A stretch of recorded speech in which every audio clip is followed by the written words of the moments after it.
L'herbe n'a pas encore poussé partout, il reste quelques coups de peinture à donner, mais le Vendespace donne déjà un bon aperçu de ce que vont être ces 2 week-ends d'inauguration. Du 14 au 16 septembre, de grands noms du sport vendéen et français vont par exemple se succéder.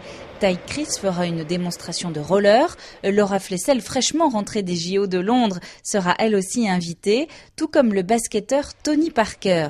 Un match de tennis entre Arnaud Clément et Nicolas Mahut est prévu, tout comme une rencontre de championnat de France de handball avec l'équipe de Pouzauges et un match de clôture de Cholet Basket contre le club espagnol de Vitoria.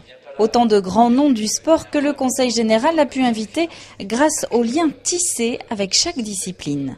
On a beaucoup travaillé avec les fédérations sportives depuis longtemps.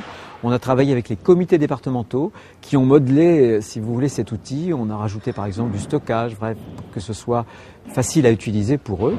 On a tissé des liens, des relations et donc de proche en proche, grâce au président notamment des grandes fédérations, que ce soit le tennis, par exemple le basket, eh bien on a pu approcher ces stars.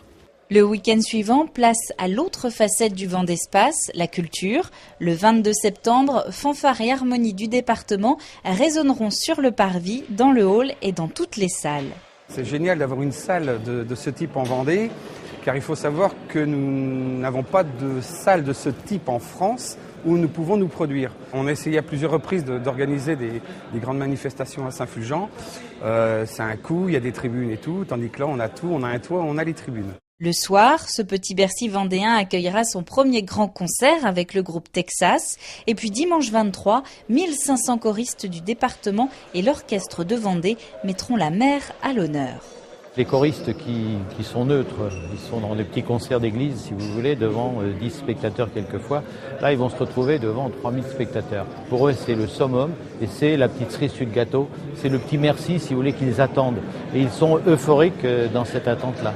D'ici là, la billetterie pour ces 2 week-ends inauguraux ouvre le 5 juin et les bénévoles du département sont appelés à se faire connaître. Une grande fresque va être créée dans le hall d'entrée du Vendespace, une fresque avec le portrait de tous ceux qui ont fait le choix de donner du temps et de l'engagement pour une association.